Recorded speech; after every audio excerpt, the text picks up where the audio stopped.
कैसे आती है? Hello hello hello hello. Hi, कभी सो के, कभी उठ के, कभी छत के ऊपर जाके। गला में पूछारे कर ले पहले। मैं हूँ फितनों का फितना, चित्तर कहा के फिर घर जाना है। जो जी चाहे कर जाऊंगी। हार्डकोर नहीं बोल रहा। कोई वाकई शेयर करें। रिक्शे पे बैठे किराया दें और पहुंच जाए। Done Duddon Duddon Duddon Duddon Duddon Duddon. अस्सलामुअलैकुम जी, मैं हूं आपका होस्ट साद बट जैसा कि आप सब जानते हैं कि इस मूसी वबा की वजह से सब लोग घरों में महसूर होकर रह गए हैं। तो टिकटिकी की टीम ने एक नया तरीका निकाला अपने व्यूअर्स को एंटरटेन करने का, और वो ये है कि क्यों ना हमने सोचा कि सेलिब्रिटीज़ को वीडियो लिंक पर लिया जाए। तो आज भी एक शख्सियत हमारे साथ मौजूद हैं जो किसी तारुफ की मोहताज नहीं है। मेगा जी, वो एक्टर भी हैं, वो सिंगर भी हैं, वो मॉडल भी हैं, और मज़ीद वो क्या क्या हैं ये उन्हीं से जानते हैं। तो मेगा जी की ज़िंदगी के बारे में उनसे कुछ बातें करते हैं और उनको टिकटिकी लगाते हैं। जी तो मेगा जी, मुझे सबसे पहले आप ये बता दें कि आप एक्टर हैं, मॉडल हैं कि सिंगर हैं? Well, simple answer is the winner is a dreamer who never gives up. Actor, singer, host, model. अभी तो बहुत कुछ आगे और आने वाला है। अभी तो व्यूअर्स के लिए मैं बस इतना ही कहूंगी कि वेट एंड वॉच। लेकिन चूंकि मैं एज एन आर्टिस्ट पहले आई थी और मैंने फिल्म इंडस्ट्री से स्टार्ट किया था, बहुत सारे लोग ये समझते हैं कि शायद मैंने स्टेज ड्रामों से अपने करियर का आगाज किया, लेकिन ऐसा नहीं है। सबसे पहले मैंने फिल्म इंडस्ट्री को ज्वाइन किया क्योंकि जो मेरा पहला शौक था वो सिल्वर स्क्रीन का ही था, और वहाँ पर बहुत मैंने इज्जत पाई। स्पेशली मेरे डांस ने खूब धूम मचाई। एज ए परफॉर्मर मैंने वहाँ पे शनाख्त बनाई। उसके बाद मैंने टेलीविजन की तरफ देखा, वहाँ पर भी मुझे बहुत ज़्यादा इज्जत मिली, प्यार मिला, और उसके बाद फिर मैंने स्टेज को ज्वाइन किया। स्टेज पर फिर ऐसा दिल लगा कि बस फिर कहीं इधर उधर जाने का दिल ही नहीं किया। मीन टू से कि बाकी जगहों पे भी मैंने काम किया, लेकिन मैंने स्टेज को बहुत ज़्यादा एंजॉय किया। तो मूवीज़ का भी मैं आपको बता दूं कि मेरी जो मूवीज़ हैं जिनके कुछ नाम मैं आपको बताती हूँ, उसमें घराना, शगना दी मेहंदी, दो बूंद पानी, पींगा, रानो फटेबाज, अल्टीमेटम, और भी माशाल्लाह बहुत सारी। क्योंकि अक्सर लोग कहते हैं जी आपने बहुत कम फिल्में की हैं। यकीन माने कि आप अच्छा काम जब क्वालिटी वाला करते हैं तो आप बहुत चूजी होते हैं। तो इसलिए मैंने क्वालिटी वाला काम किया और वो काम नहीं किया जो सब कर रहे थे। फिर टेलीविजन की तरफ मैं आ गई, वहाँ भी मुझे बड़ी अच्छी अपॉर्चुनिटीज मिली। पीटीवी में मैंने काम किया, जो ऐनक वाला जिन पार्ट 2, जो कि आपको पता है कि बच्चों का बेहद मकबूल तरीन टीवी प्ले है। और जब मुझे उसमें फितना जादूगरनी का रोल मिला, और अक्सर लोग मुझसे फरमाइश भी करते हैं जहाँ मैं जाती हूँ कि वो जरा अपना एक स्पेशल सा जेस्चर भी करके दिखाएं जो उस ड्रामे में बेहद मकबूल हुआ था, तो फिर मैं कहती हूँ मैं हूँ फितनों का फितना, दुनिया में कोई नहीं है मेरे जितना, मैं इतना फितना फैलाऊंगी, हाथ किसी के ना आऊंगी, जो जी चाहे कर जाऊंगी, मैं हूँ फितनों का फितना।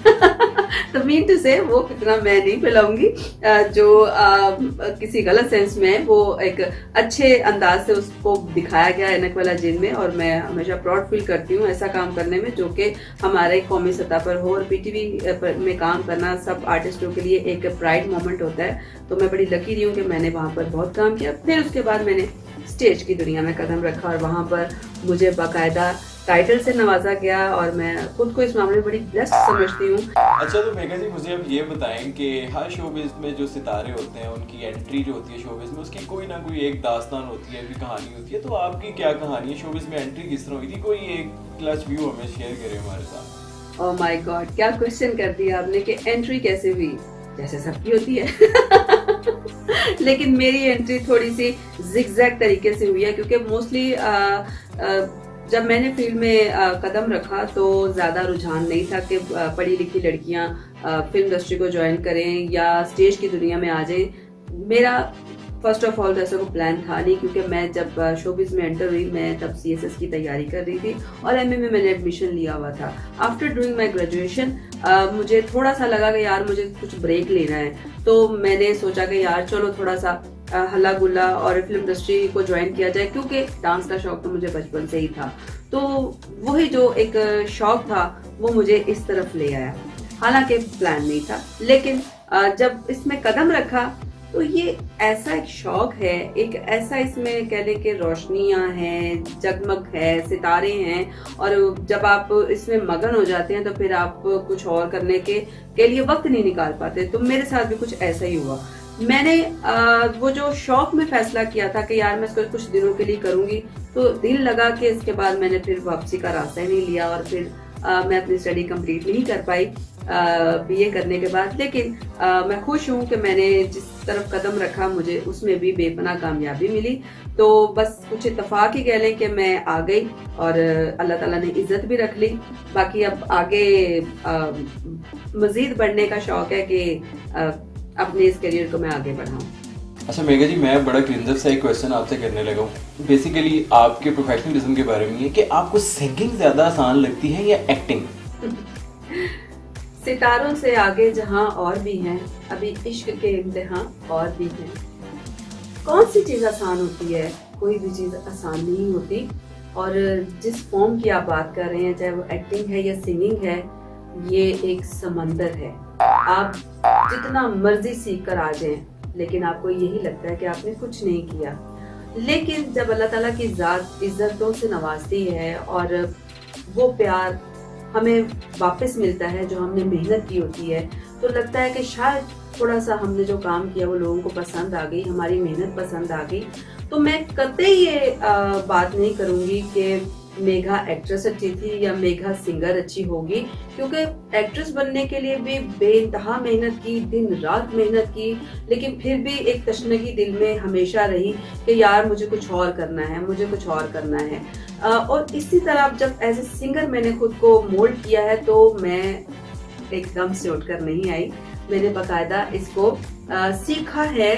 मीन सारा तो कोई भी नहीं सीख सकता, लेकिन जो एक बुनियादी चीजें होती हैं जिसमें आपको तमीज आ जाए कि आप सुर लय में किस तरह उठते बैठते हैं।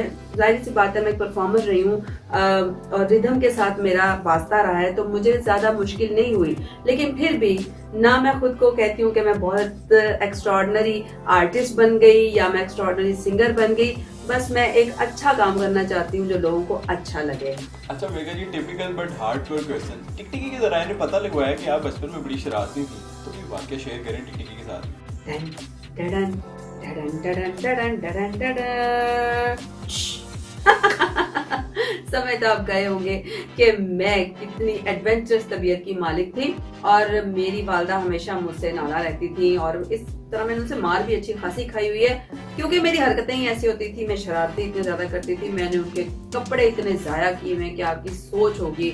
वो जब भी अपना कोई नया सूट पहनती थी तो मैं उनका दुपट्टा लेकर अपनी कमर के साथ नॉट लगा के, तो यानी कि वो इंडियन मूवीज का आपको पता बहुत ज्यादा रुझान होता था वीसीआर पे देखने का, तो वो साड़ी टाइप में बांधती थी नॉट, और जाकर मैं फिर कभी उधर घूम कभी इधर घूम। तो मेरी वालदा को वो नॉट वो खोल नहीं पाती थी, वो इतनी टाइट होती थी, उनको वो काटनी पड़ती थी अपने दुपट्टे की।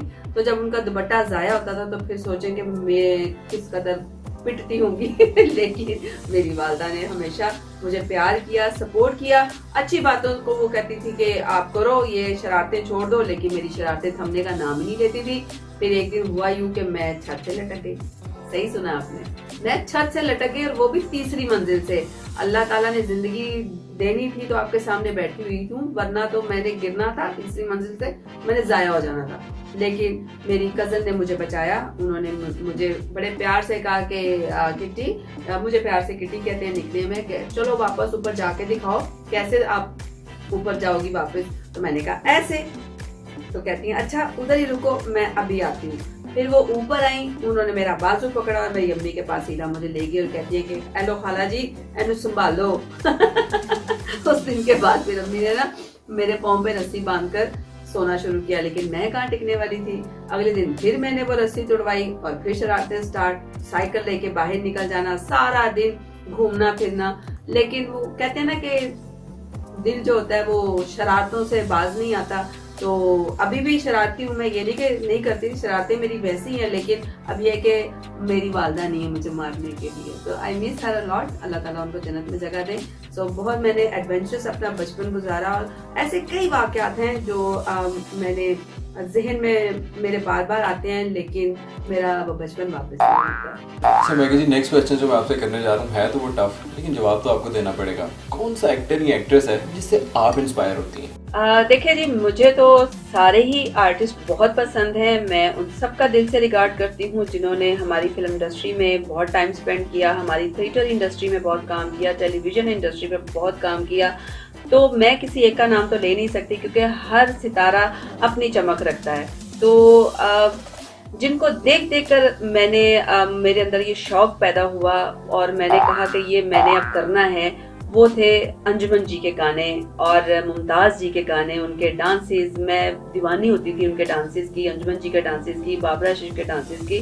तो बस उनको देख देख के मुझे एक फीलिंग ऐसी आती थी कि मैंने भी करना है, मैंने भी करना है। तो मैं इन सबको बहुत प्यार करती हूँ, इनकी बहुत रिस्पेक्ट करती हूँ और मेरे लिए ये कह लें कि बहुत बड़ी इंस्पिरेशंस हैं और मैं इन सब से बहुत कुछ सीखती रही हूँ और हमेशा से सीखती रहूँगी। और इन्होंने ब्रिलियंट टाइम गुजारा है फिल्म इंडस्ट्री में और आगे सफ़र इनकी ज़िंदगी का जहाँ भी है, अल्लाह ताला इनको अपनी हिफ्ज़ व मान में रखें और मुझे इनसे बेहद प्यार है। मेघा जी, आजकल तो सारे घर में बंद होके रह गए हैं इस वायरस की वजह से। आपका भी टाइम गुजारना तो बड़ा मुश्किल होता होगा, लेकिन कैसे गुजारती हैं टाइम घर में, क्या एक्टिविटीज हैं? हाय, कभी सो के, कभी उठ के, कभी छत के ऊपर जाके, कभी नीचे आ गए, फिर ये कहती हूँ कि जल्दी जल्दी मुझे नाश्ता दे दो, मैंने फिर सोना है। लेकिन क्या कर सकते हैं, हालात ही ऐसे बन गए हैं। खुद को घरों में महदूद करना ही इस वक्त समझदारी है, वरना पुराने वक्तों में कहते थे कि जो बाहर नहीं निकलता था, उस जो घर पे पड़ा रहता था उसको निकम्मा कहते हैं। लेकिन आज का वक्त ऐसा चेंज हुआ है कि जो घर पे रहता है उसको समझदार कह रहे हैं। तो ये समझदारी अब सबको करनी चाहिए और टाइम देखें, आप किल करने से होता है। आप अच्छे कामों में अपना टाइम लगाएं। जैसे एज अ फीमेल मैं अपने घर पे हूँ तो मैं कुकिंग करूँगी और अपनी प्रैक्टिस करूँगी। पूरी दुनिया के हालात बुरे हैं, पाकिस्तान में लॉकडाउन है, तो इन हालात को मद्देनजर रखते हुए अपनी आवाम को क्या मैसेज देंगी आप? जी बिल्कुल, आप बहुत अच्छा क्वेश्चन किया है आपने कि मौजूदा हालात को देखते हुए हमें क्या करना चाहिए। जैसा कि आपको पता है कि कोरोना वायरस की वजह से इस वक्त पूरी दुनिया में जो आफत आई है, उस वजह से बहुत ज़्यादा लोग मुश्किलात का शिकार हो गए हैं, काम ख़त्म हो गया है, लॉकडाउन है हर तरफ। तो मैं यही सबसे रिक्वेस्ट करूँगी कि सबसे पहले तो अपना ख्याल रखें, क्योंकि जान है तो जहान है। जो एहतियाती तदाबीर हैं जिनको अडॉप्ट करके हम खुद को भी महफूज रख सकते हैं और दूसरों को भी महफूज रखते हैं। और हमारा सोशल मीडिया बार बार हमें उसकी तरफ मुतवज्जो करवा रहा है कि आप हाथों को बार बार वॉश करें और दूसरों से खुद को आइसोलेट करें, एहतियात करें, गैर ज़रूरी बाहर ना निकले। लेकिन सेलिब्रिटीज़ की बहुत सी फेक आईडीज़ बना दी जाती हैं, बहुत से फेक यूट्यूब चैनल्स बना दिए जाते हैं। तो आपके फैंस जो आपको सुनना चाहते हैं, आपको फॉलो करना चाहते हैं, आप किस तरह से आपको फॉलो किया जा सकता है आपके यूट्यूब पे और आपके फेसबुक पे? किस तरह से आपकी वीडियोस उन तक पहुंच सकती हैं? रिक्शे पे बैठे किराया दें और पहुंचे। Very easy. आजकल के दौर में जितना आसान है आर्टिस्ट को ढूंढना, वो शायद पहले नहीं था, क्योंकि ये है सोशल मीडिया का दौर। तो जस्ट मेरा नाम आपने इन करना है, मेघा जी ऑफिशियल। तो जो भी सोशल साइट्स हैं, चाहे वो यूट्यूब है, फेसबुक पेज है, इंस्टा है, स्नैपचैट है, टिकटॉक है या स्ट्रीमकर है, तो मैं आपके सामने होंगी। अगर आपने मेरी सिंगिंग को एंजॉय करना है तो मेरा मेघा जी ऑफिशियल यूट्यूब चैनल है, जिस पर मैंने गाने गाए हैं, उनके वीडियोस मौजूद हैं। और अगर आप मेरी डेली एक्टिविटीज़ के बारे में जानना चाहते हैं तो उस पर आप मेरा मेघा जी ऑफिशियल पेज जो फेसबुक का है वो भी देख सकते हैं। और जो मेरे वीलॉग्स हैं वो यूट्यूब पर अवेलेबल हैं कि हम कहाँ जाते हैं, क्या करते हैं। हम शोज़ पर जाते हैं तो हमारी बैक स्टेज क्या प्रेपरेशंस होती हैं, हम अगर फैमिली के साथ जा रहे हैं तो हमारी फैमिली के साथ क्या एक्टिविटीज़ हैं, ये तमाम के तमाम जो सेगमेंट्स हैं ये मौजूद हैं। मेघा जी, आपसे बात करके बहुत अच्छा लगा। आपने टिकटिकी की टीम के लिए टाइम निकाला, आपके वक्त का बहुत शुक्रिया। लेकिन जाते जाते मेघा जी, टिकटिकी की टीम के लिए कोई एक स्पेशल मैसेज? टिकटिकी के लिए मैं यही कहूँगी कि very good, all the best. आप लोग बड़ा अच्छा काम कर रहे हैं। आप लोगों के प्रोग्राम्स बहुत क्रिस्पी होते हैं, बड़े फनी होते हैं, कॉमेडी भी होते हैं, अच्छा लगता है। और आप लोगों की ज़िंदगी को डिस्कस करते हैं, सेलिब्रिटीज़ को लेकर आते हैं, उन लोगों को लेकर आते हैं जिनको लोग देखना चाहते हैं। सो मेरी तरफ से आप सबको बहुत ज़्यादा best wishes. So keep it up. बहुत शुक्रिया मैं जी आपका। टिकटिकी की टीम को इजाज़त दीजिए। कमेंट सेक्शन में राय के साथ ज़रूर कीजिएगा और भाईजान टिकटिकी को सब्सक्राइब करना मत भूलिएगा। अपने को साथ को इजाज़त दीजिए। अल्लाह हाफ़िज़।